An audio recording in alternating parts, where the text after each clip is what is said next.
Hey Paranormies, I'm Jen and this is the light side of the paranormal. In this video, I will be recapping the season finale of the Hellier docuseries. So this is episode 5. So if you haven't seen any of the previous videos, I guarantee this one will make no sense to you. So I suggest going here and starting back at the beginning or watching the video previous to this one so that everything makes sense, and then come and join us back here on the season finale recap. So this is the finale of season 1. There are more than one season, just so that you know it doesn't stop here. The mystery continues after this. And quickly before we get right into it, if you're new here, please consider subscribing to our channel. We have lots of strange paranormal and eerie content as well as paranormal investigations. So don't forget to go check out that stuff as well. And you can follow us on Instagram as well as Alice and myself on our personal accounts, and everything is linked in the description below. Let's do it. So the team calls this episode The Heart of It. And it picks up right where episode 4 left off, with the team in this cave in the middle of nowhere. So they begin by setting the intention to whatever is there that they are willing to communicate, whatever goblins or critters or whatever called them out to this area, that they are here and they are ready to listen. So they begin by Greg doing the Gainsfeld Experiment. And if you don't know what that is, it's an experiment to enhance any psychic abilities or psychic connections that you might have. And how to do that is you take a ping pong ball and you cut it in half and you put it on your eyes and you tape them there so that you can't see anything. And you wear headphones that has white noise streamed into it. It's kind of similar to the Estes method, but there's no spirit box. So you're basically on your own. You have just the plain white noise streamed into your headphones. You can't see. And the purpose of the ping pong balls is so that whether your eyes are open or closed, it doesn't matter. You see nothing. Whereas like a blindfold, you can't really open your eyes. So you've got these ping pong balls taped on you. You've got the headphones on, and you have a red light beaming onto your face. So what it does is it essentially deprives your senses. It's a form of sensory deprivation, and the person doing the experiment will just say whatever they sense or feel or see, and they'll relay that to the rest of the group. Now, this is a really intense experiment, so I highly suggest that if you are curious about trying this yourself, do it with somebody you trust in a safe place. Don't do this on your own because it can get pretty scary. So Greg has done one of these before, and he describes this session as immediately becoming active.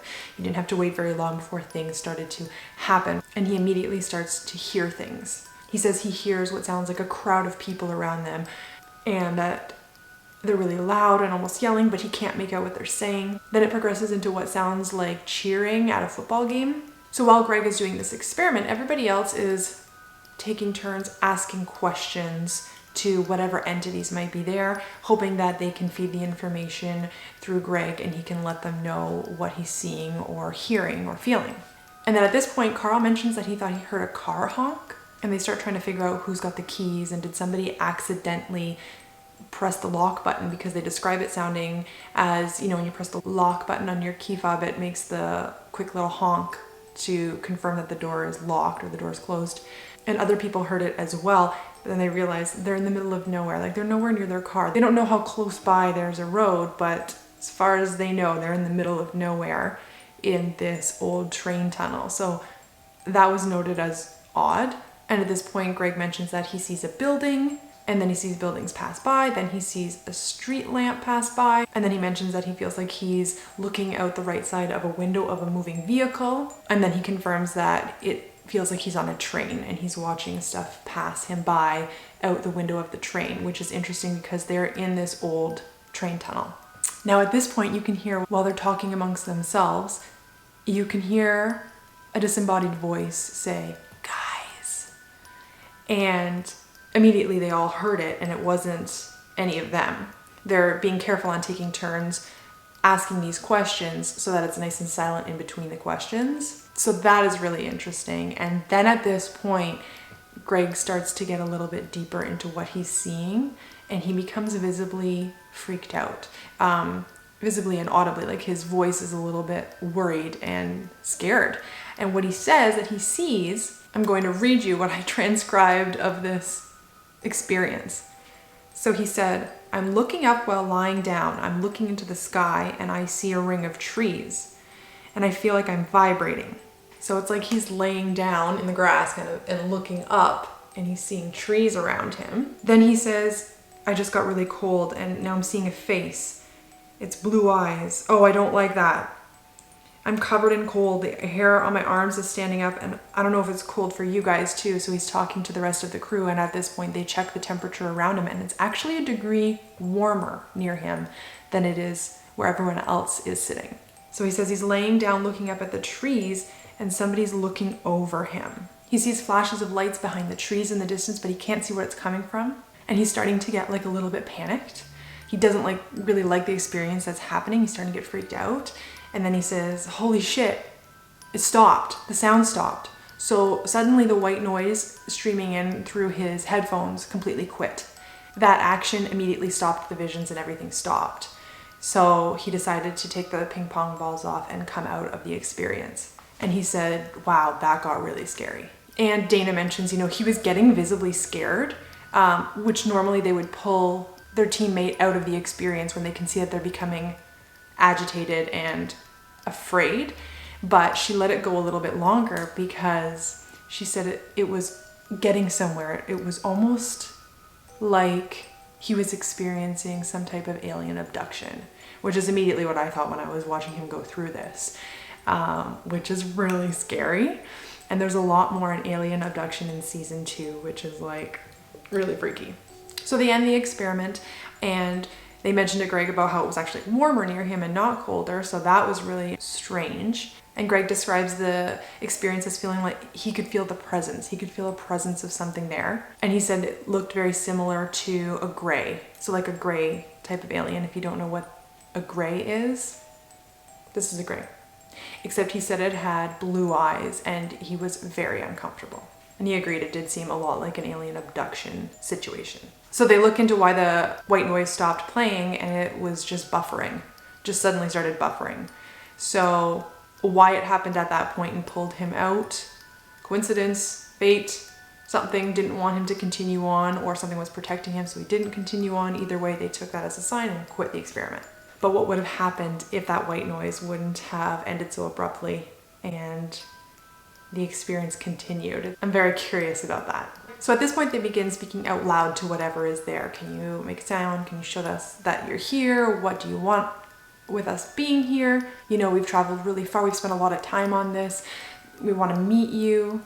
And Dana mentions her ears begin ringing at this point, which can be tied to clairaudience and psychic hearing. But way back in the distance of this tunnel, they can hear concrete pieces moving, like something's shifting back there, but it's so dark they can't see anything, and no one's going way back there. And Carl describes this whole experience being really strange because it would go from them feeling uncomfortable and like freaked out to like sudden waves where they all felt very comfortable and at peace. And that in itself, the switch back and forth, is what he said scared him the most. So Dana decides to do a tarot reading, and she pulls the Hanged Man card, which can mean, looking at things from a different angle, not receiving information or not seeing something the way you expected to see it, but looking at it from a different angle, it can still be very beneficial to you. You can get new insight that way. So almost like this unexpected situation that they're in, and why are they here, and nothing's really happening. Maybe that's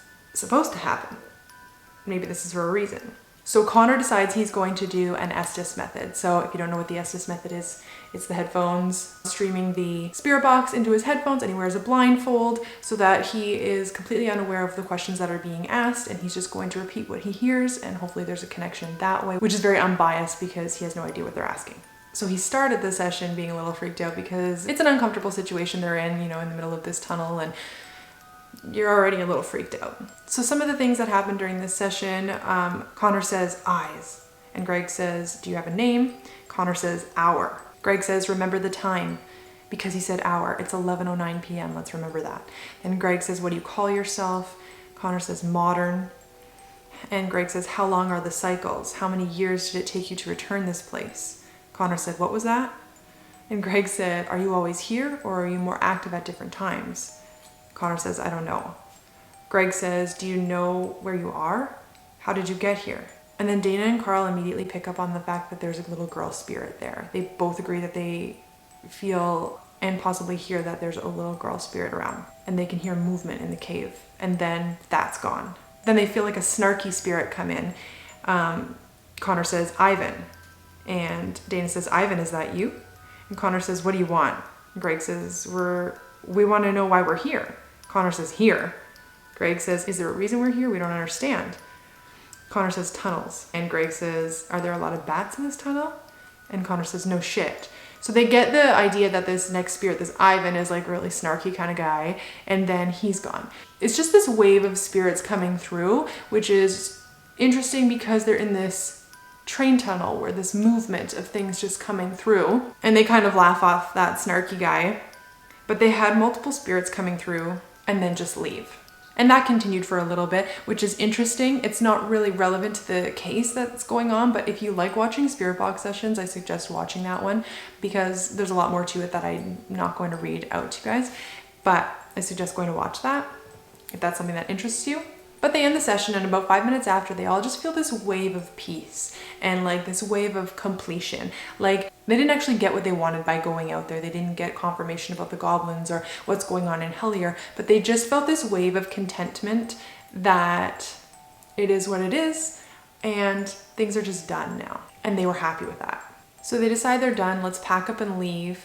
And they check the time, and it's 12:09 on the dot, so exactly 1 hour from when Connor had said hour, and they took note of the time. And right when they realized that, they all felt this low vibration humming, and they're trying to figure out what that was. There's no explanation for it. It's just this low vibrational humming that they feel and hear. So there's not really this big impactful moment, but there's these little weird things that happen that just keep them hooked in this case. So they pack up their stuff and they start walking through all the tall grass again to get back to their car. When they get back to the lodge, they decide to call Greg's friend, John Tenney. He's really good at different insights, and so they decide to get his idea of what's going on here. It's like 3 a.m. in the morning, and they call him, and he's up, and he's willing to take their call, so they talk to him for a while. Now, when describing John Tenney, Greg gets a little bit emotional, and it's really sweet, and I totally get where he's coming from because he describes meeting John Tenney in such an interesting way of kind of joking and poking fun at each other through comments on different paranormal things, and then they connected at some type of event, and it just sparked this really great relationship. But he speaks about how working in the paranormal, you meet like-minded people, and he describes, meeting some of the best people he's ever known from the paranormal community, and they become like family. It's such a specific interest and love of the paranormal that it brings people together and gives people really close connections. And he becomes emotional talking about it, which is really sweet. But they explain everything to John over the phone, and John gives his 2 cents on the situation and says that he's experienced something really similar, where nothing makes sense, you're confused, but you're getting all these little things which is keeping you hooked, and you're searching and you really don't know what you're searching for, and everything's pulling you in different directions. And he just explains that, all this stuff going on, it's not really about solving anything or concluding anything. It's more about reinforcing that this stuff is real and it happens. Which is so interesting because Alice and I have said that before. That's the purpose of our channel, is not really to prove or solve anything. It's just to show you all this weird stuff that goes on and document it and talk about it and get it out there. But he says, these things just happen, and a lot of people miss it because they're so busy with like the hustle and bustle of every day, and they just don't see it. But he also said the more and more you try and make sense of these things that just happen, you could literally lose your mind because there might not be a tie in all of them. They just happen. And Greg talks about there's never really any closure to a paranormal case. You don't really get any definitive answers.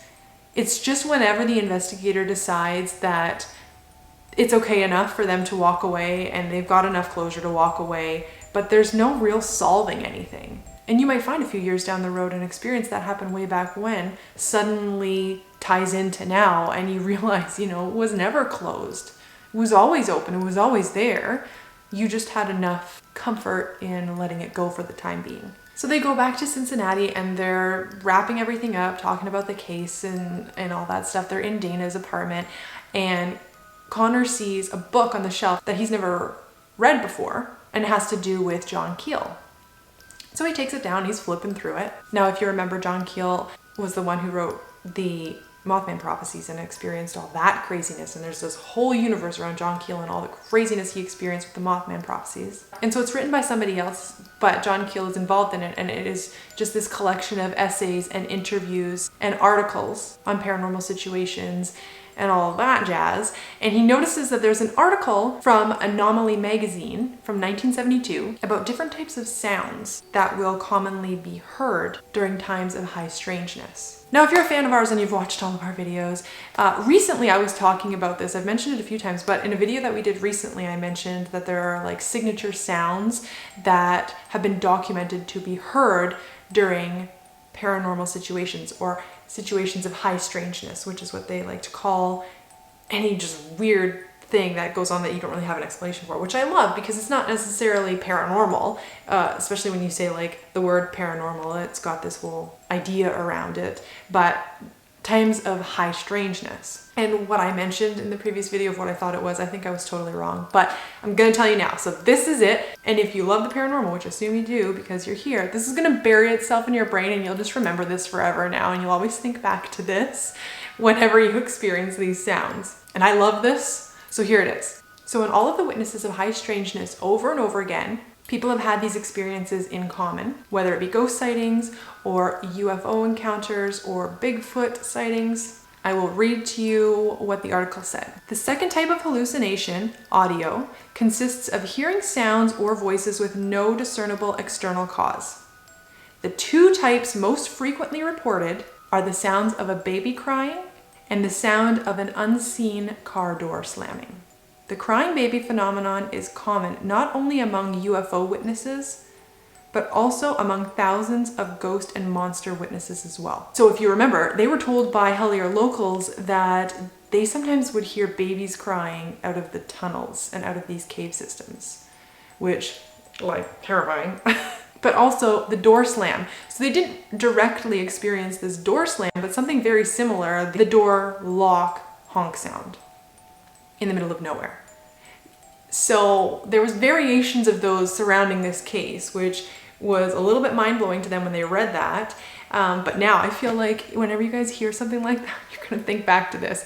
Or whenever you are experiencing something kind of paranormal, listen for these sounds. So they all disbanded to their regular lives and Connor went home and he immediately got this book because they wanted to read the rest of everything that was in there. And if you're curious about what the book was called, it was called Flying Saucer to the Center of Your Mind. And there was a section in there talking about John Keel and the author of this book and all this really high strangeness that surrounded when they got together to unveil the statue of the Mothman in Point Pleasant. There was this sudden string of strange paranormal experiences in Point Pleasant that continued for years until John Keel's death. And this man began to realize that you could study synchronicities. This was a thing and it was widely experienced and that it meant more than just coincidence. And he began studying that and realized that this could be used as a research tool. And that is actually called synchromysticism, which is really cool. So Carl, if you remember, was the one that was like in love with the Mothman prophecies and was like finding all these connections because he was listening to it, while they were driving out to Hellier. And so he's still thinking about all that and he's still flipping through the book while he's editing this series. He sees this. I'm going to read this to you. It's super, super spooky. They could have read this before and been like, cool. But now that they've experienced this case, let me read it to you. When the ancients sighted giant shambling bipeds covered with hair, their eyes blazing like fierce coals, they assumed they were confronting demons. Early investigators eventually concluded that such demons didn't exist, even though they often left footprints behind and caused physical damage. They coined the word chimera to describe them. While chimeras can come in all shapes and sizes, ranging from 20-foot giants to animated tin cans, the most fascinating type is the one that appeared in almost every country on Earth. In other ages, he was regarded as the devil incarnate and rode a black horse, Later, he arrived in black horse-drawn carriages and even in hearses. Today, he steps out of flying saucers in remote farm fields. What? That creeps me out so much.